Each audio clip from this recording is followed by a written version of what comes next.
El siglo XVIII marcó el desarrollo de una serie de cambios de todo orden que dieron lugar al nacimiento de una nueva era histórica. En esta época se desarrollaron nuevas ideologías y enfoques políticos. Surgió la ciencia moderna y bajo su influencia un conjunto de disciplinas sociales entre las que se encontraba la sociología.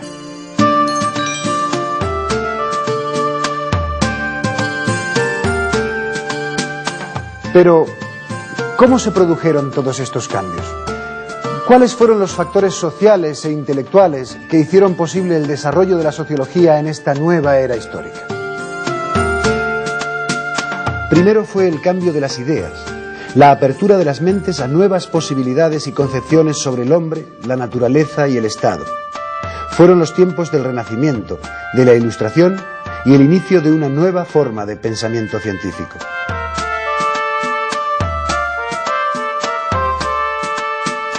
La apertura de la mente humana a nuevas ideas fue acompañada de importantes cambios políticos. Con Maquiavelo y el surgimiento del Estado moderno, apareció una nueva manera de entender la política como un arte, como un conocimiento autónomo de la moral, hasta entonces dictada por la Iglesia Católica. No como un saber amoral o inmoral, sino como un saber específico, autónomo. La Revolución Liberal, que fue desarrollándose de manera paulatina en Inglaterra, y la Revolución Francesa, hicieron posible que el siglo XIX se iniciara bajo el signo de una nueva época, la era de la razón, de los derechos humanos y del pensamiento científico y secular. A los cambios en las ideas y los cambios políticos sucedieron los cambios económicos. La economía surgió como ciencia empeñada en demostrar que mediante una serie de conocimientos, unas nuevas formas de organización y la aplicación de nuevas técnicas de trabajo, era posible obtener de la naturaleza más bienes que los simples frutos de la tierra o las manufacturas tradicionales artesanales. Los conceptos de capital y de salario transformaron de manera sustancial las relaciones de producción. La revolución industrial dio lugar de esta manera al inicio de una nueva época que, a la par que puso en marcha enormes recursos productivos, impulsó una transformación radical del orden social.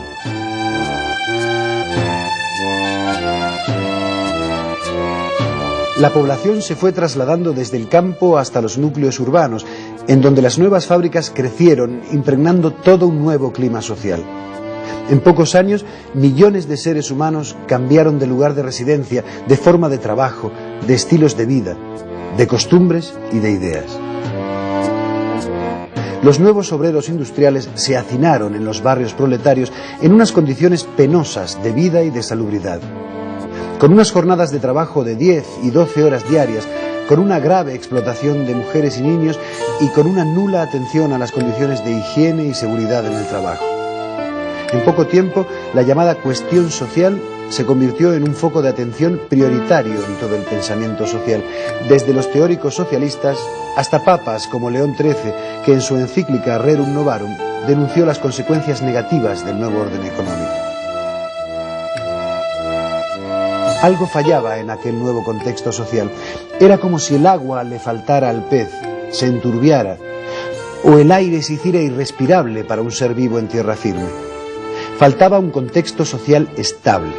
La sociedad estaba en crisis. Por ello, pensadores de uno y otro signo volvieron su atención al estudio de lo social.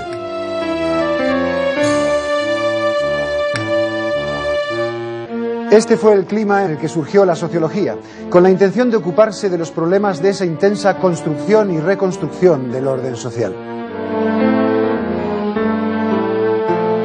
En 1839, Augusto Comte propuso públicamente calificar a la nueva ciencia como sociología, recurriendo para ello a una doble genealogía, latina socius y griega logos, como recordatorio de las dos fuentes históricas de donde surge la civilización moderna.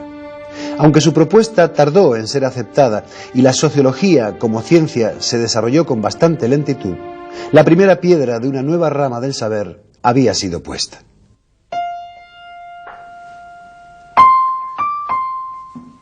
La sociología surgió en el curso de una especialización progresiva de los saberes, en unas sociedades cada vez más complejas, más abiertas, más seculares y más cambiantes. Primero, surgió la política en el marco de una atención creciente a la res pública, con el desarrollo del Estado moderno y el ascenso de las nuevas clases burguesas. Luego surgió la economía, bajo el impulso de las nuevas mentalidades mercantilistas y el afán de producir cada vez más bienes y servicios con nuevos criterios de racionalidad y de cálculo. Finalmente surgió la sociología como rama del saber que intentaba llegar allí donde las otras ciencias sociales no habían llegado, al núcleo de las propias relaciones sociales, más allá de la esfera de lo económico y de lo político.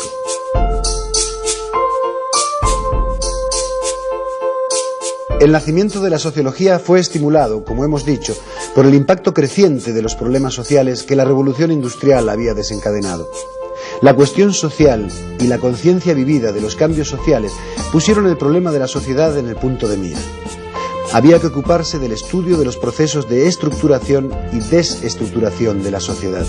Y había que hacerlo con un espíritu secular y científico propio de la nueva época, sin prejuicios, con objetividad, con rigor, con método. Por ello, la sociología, en su sentido más elemental y sencillo, no es sino el resultado de aplicar los enfoques propios del método científico al estudio de un área específica de la realidad social humana. Antes de que se desarrollara el método científico, los fenómenos sociales de los que se ocupa la sociología habían sido objeto de una atención fragmentada y de unos enfoques básicamente reflexivos o meramente enunciativos. Pero lo cierto es que, antes de que se pusiera nombre a la nueva ciencia, bastantes autores habían prestado atención a las diferentes formas de organización social, a las distintas costumbres sociales, a los conflictos sociales, a los grupos. Reflexiones y consideraciones de este tipo pueden encontrarse en los escritos de Aristóteles, en los relatos de viajes de Heródoto, en los planteamientos sociohistóricos de Yves Jaldón, ya en el siglo XV, y en general en Hobbes, en Spinoza, en Leibniz, en Fichte, en Montesquieu, en los fisiócratas y en economistas como Ferguson y Adam Smith. Pero en todas estas aproximaciones faltaba una sistemática propia y, sobre todo, los enfoques que caracterizan el método científico. En este sentido es en el que podemos decir que el desarrollo previo de la ciencia moderna es el frontispicio a partir del que se desarrollan varias ciencias sociales y entre ellas la propia sociología. Una muestra clara de esta ligazón la tenemos en el mismo hecho de que durante varios años Saint-Simon, Augusto Comte y otros analistas sociales se refirieron a la nueva ciencia con el nombre de física social, nombre que se siguió utilizando hasta que la nueva expresión de sociología, propuesta por el propio Comte, acabó siendo aceptada mayoritariamente.